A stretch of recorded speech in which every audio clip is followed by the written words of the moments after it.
Today we shall introduce ourselves to Romanticism 1815 to 1848. The objectives of this module are: appreciate the reasons and meaning of Romanticism, understand the various aspects of Romanticism, look at the basic characteristics of each component. The components are: introduction, characteristics, comparison between styles, Germany and Romanticism, Romanticism in literature, and we shall also discuss Romanticism and music. Romanticism is a movement of 18th and 19th centuries that marked the reaction in literature, philosophy, art, religion and politics from the neoclassicism and formal orthodoxy of preceding period. Beginning in Germany and England in the 1770s, by the 1820s it had swept through Europe, conquering at last even its most stubborn foe, the French. It travelled quickly to Western Hemisphere, and its musical form has traveled around the globe, so that from London to Boston to Mexico City to Tokyo to Vladivostok to Oslo. The most popular orchestral music in the world is that of Romantic era. After almost a century of being attacked by the academic and professional world of Western formal concert music, the style has reasserted itself as neo-romanticism in the concert halls. When John Williams created the sound of the future in Star Wars, it was the sound of 19th century Romanticism. Still, the most popular style for epic film soundtracks. It redefined the fundamental ways in which people in the Western cultures thought about themselves, their world, the role of spirit, soul, instinct and rebellion against established social rules and scientific approach to much human dilemmas. It emphasizes feelings, sensitivity, passion, emotion and imagination as sources of knowledge. The movement also placed great value on the beauty of nature and the wilderness, and often stressed a feeling of nostalgia for a bygone past, glorifying the medieval period and folk culture. In other words, it emphasized on the following: imagination, intuition, realism, inspiration, individuality. It can also be seen as rejection of the precepts of order, calm, harmony, balance, idealization and rationality that typified classicism in general and late 18th century neoclassicism in particular. It was also to some extent a reaction against the Enlightenment and against 18th century rationalism and physical materialism in general. Romanticism emphasized the individual, the subjective, the rational, the imaginative, the personal, the spontaneous, the emotional, the visionary and the transcendental.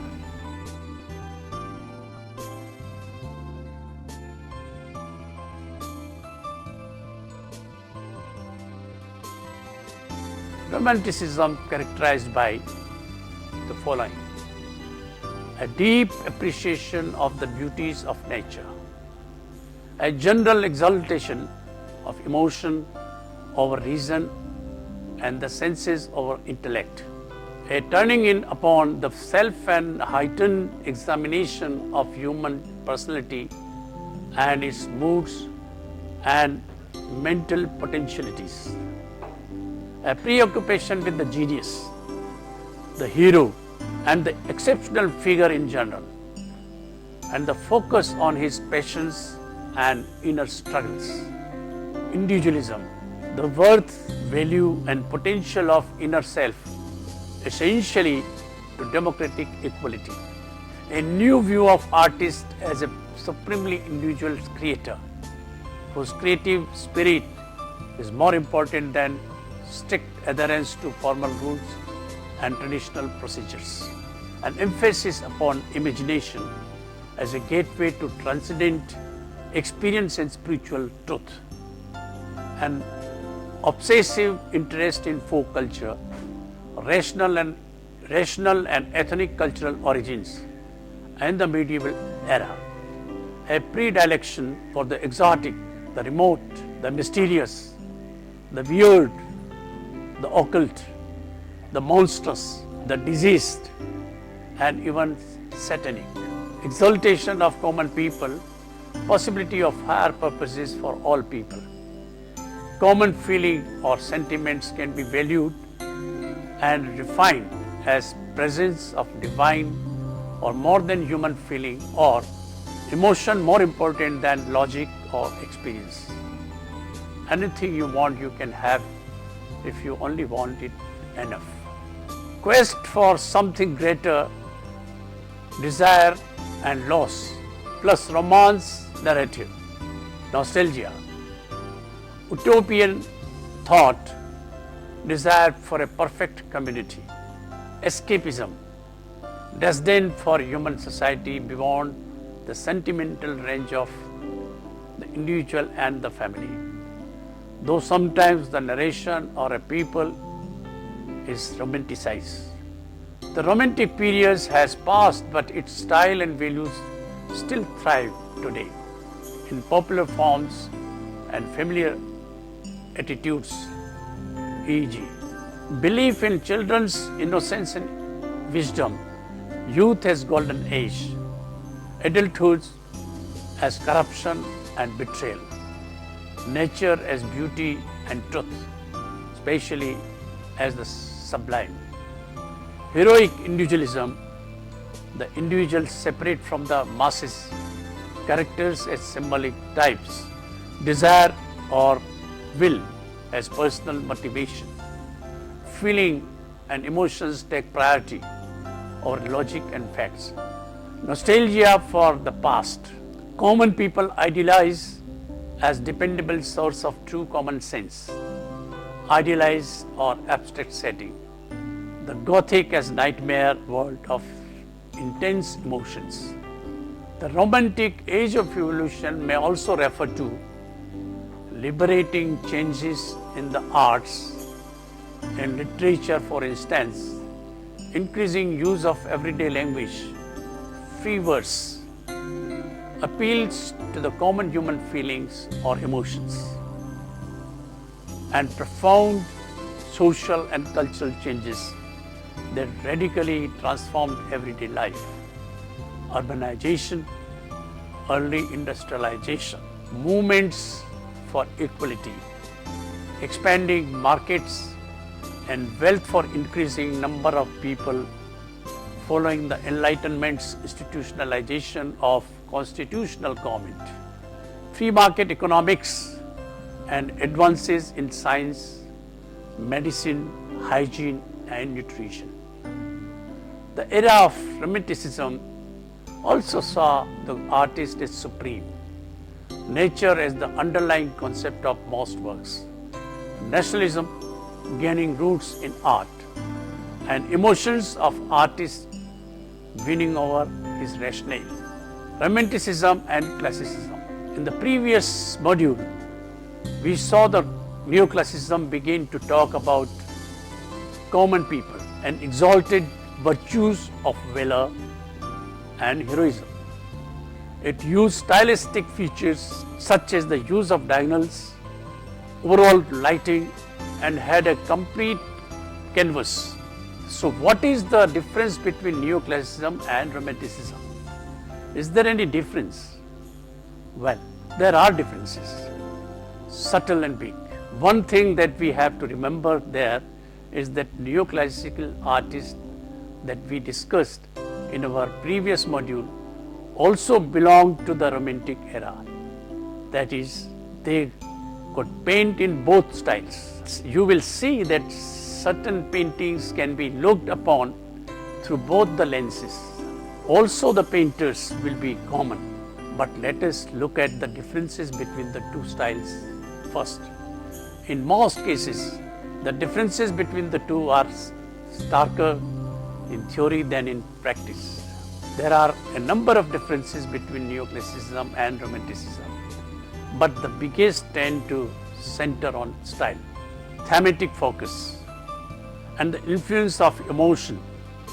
Firstly, the true difference between these two philosophies can be said to lie in the difference between reason and emotion, between tradition and innovation, and between individual and society. The individual is the focus of both the styles, but essential difference is that of individual is great and can be controlled.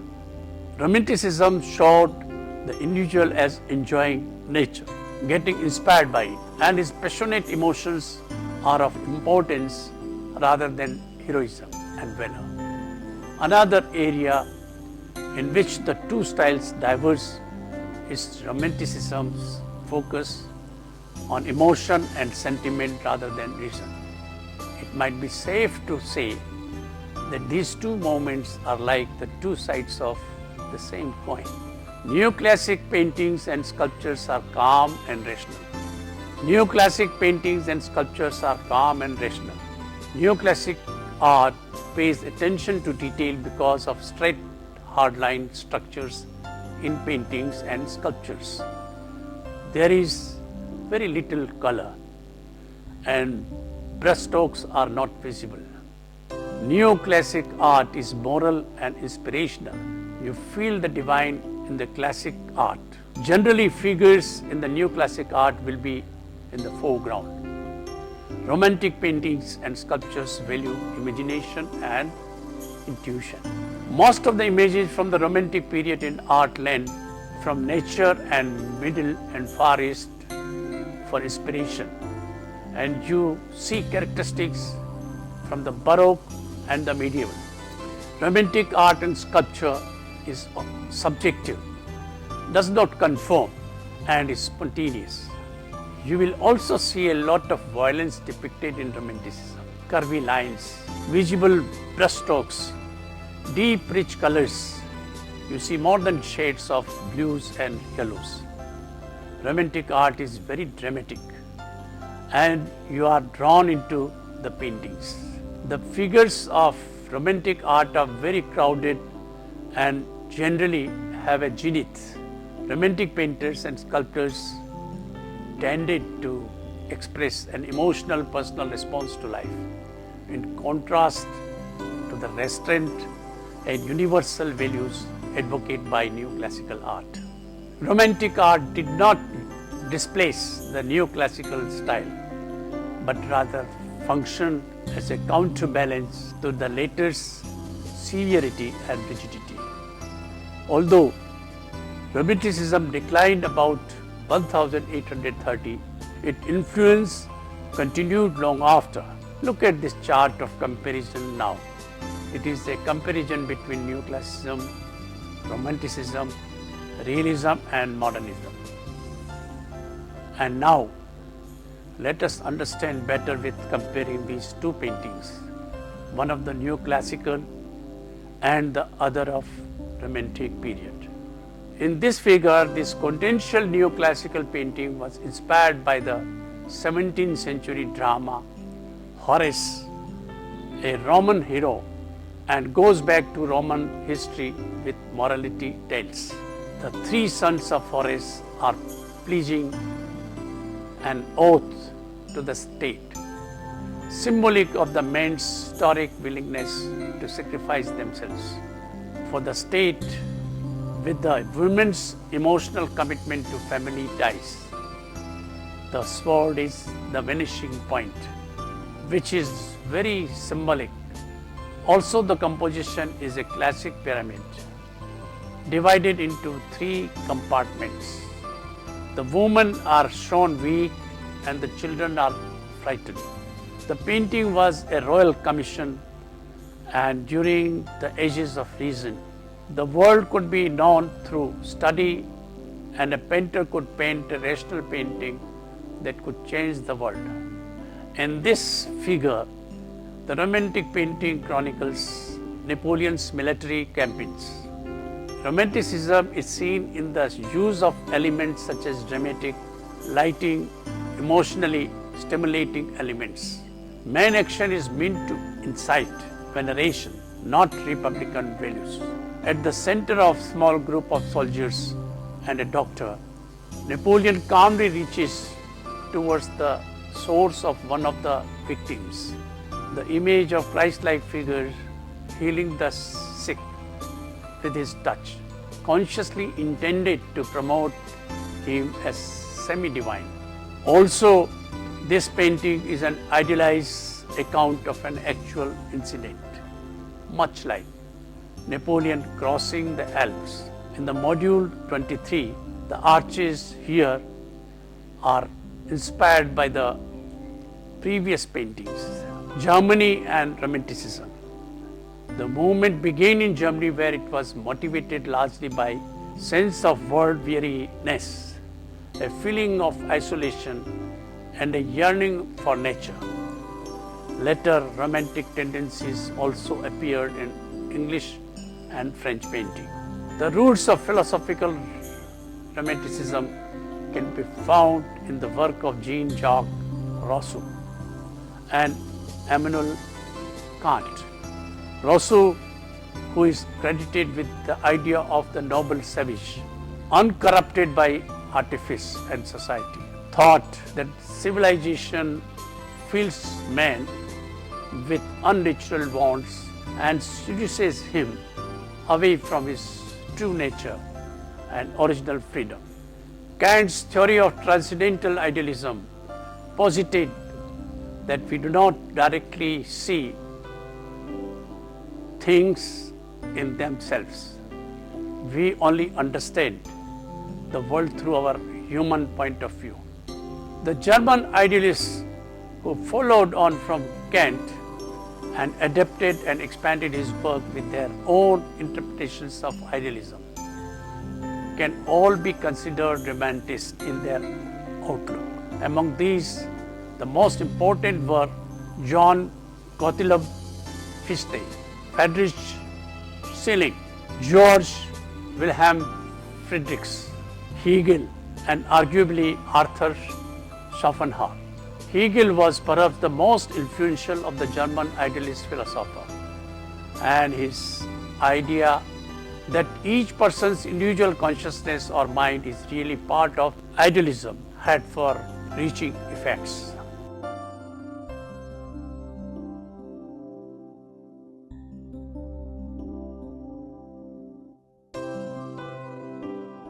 In German art, Friedrich Schinkel, Gothic Cathedral by the Water, 1813, Gothic church on a cliff by the sea, and the medieval city of River show a cathedral on the apex of a hill, high above a town, a spiritual destination to which town dwellers must climb as if on a pilgrimage.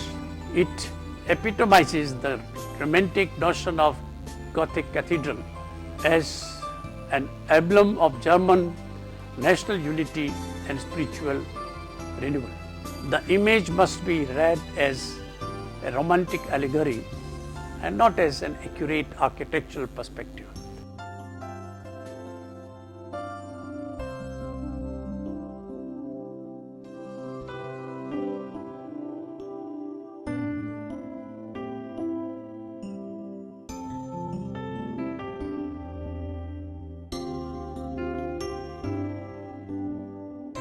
The preferred genre among Romanticists was landscape painting. Nature was seen as the mirror of the soul, while in politically restricted Germany, it was also regarded as a symbol of freedom and boundlessness.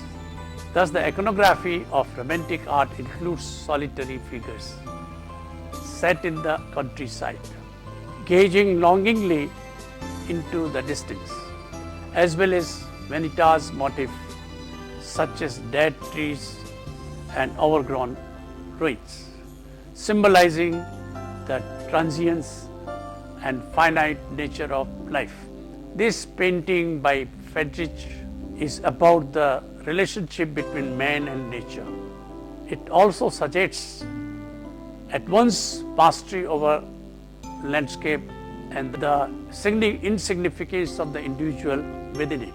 We see no face, so it is impossible to know whether the prospect facing the young man is exhilarating or terrifying or both. Romanticism in literature.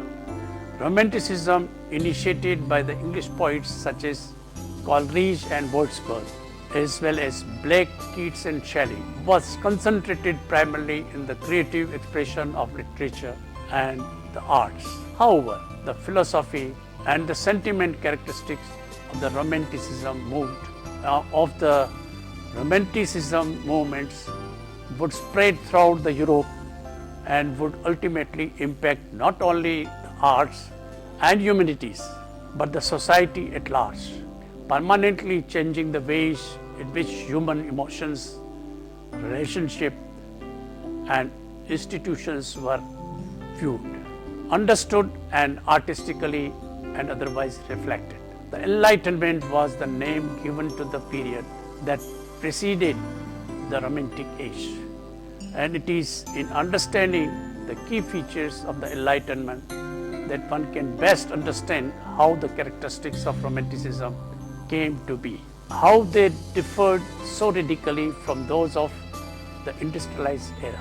The Enlightenment had developed and championed logic and reason above all other qualities, and there was little room in this worldview for the emotion-based nature and would define Romanticism.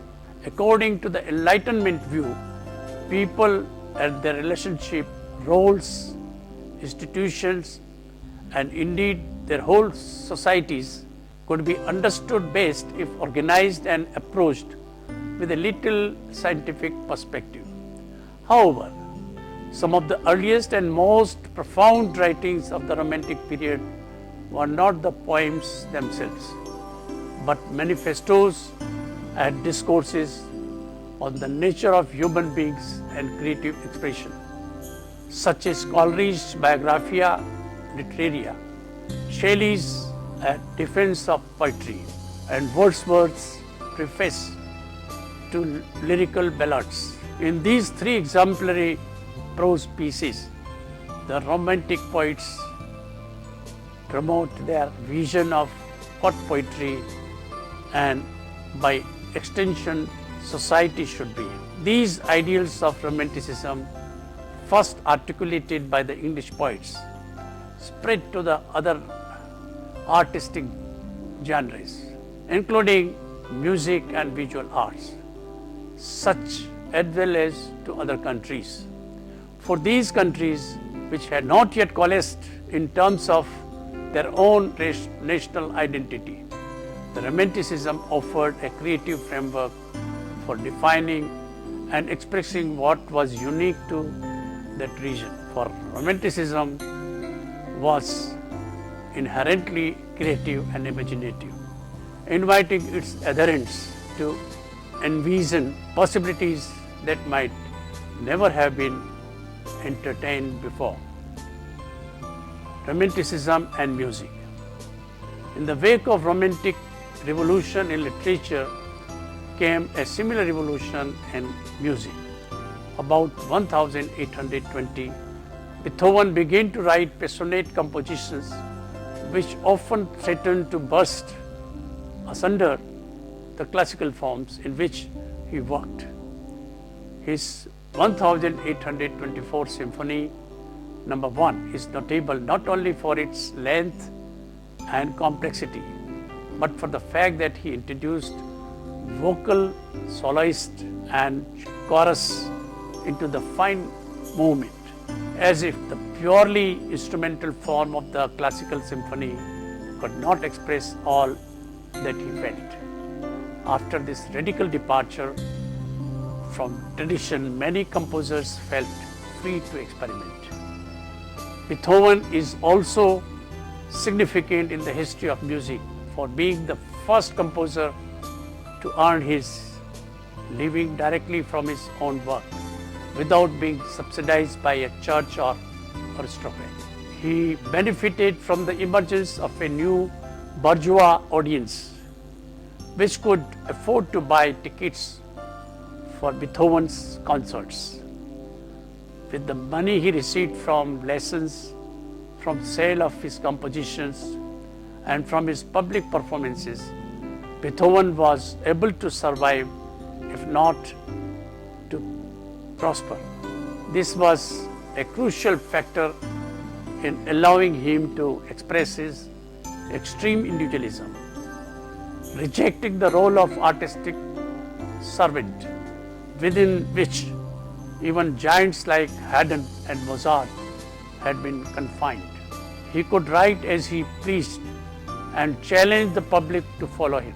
The programmed symphony, pioneered by Beethoven and now developed by Hector Berlioz, its offshoot and symphonic poem was developed by Franz Liszt, the concert overture, examples of which are composed by Felix Mendelssohn and virtually every composer thereafter, and short, expressive piano pieces written by bourgeois salons of the Europe in Robert Schumann and Frederick Chopin.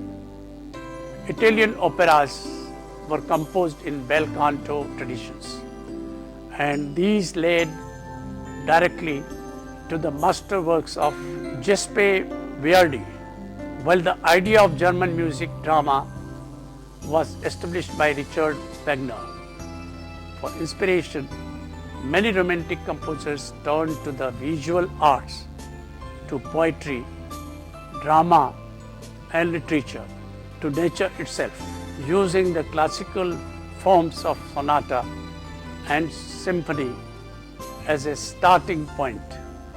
Composers begin focusing more on new melodic styles, richer harmonies, and even more dissonance in the pursuit of moving their audiences, rather than concerning themselves with the structural discipline of classical forms. Thank you.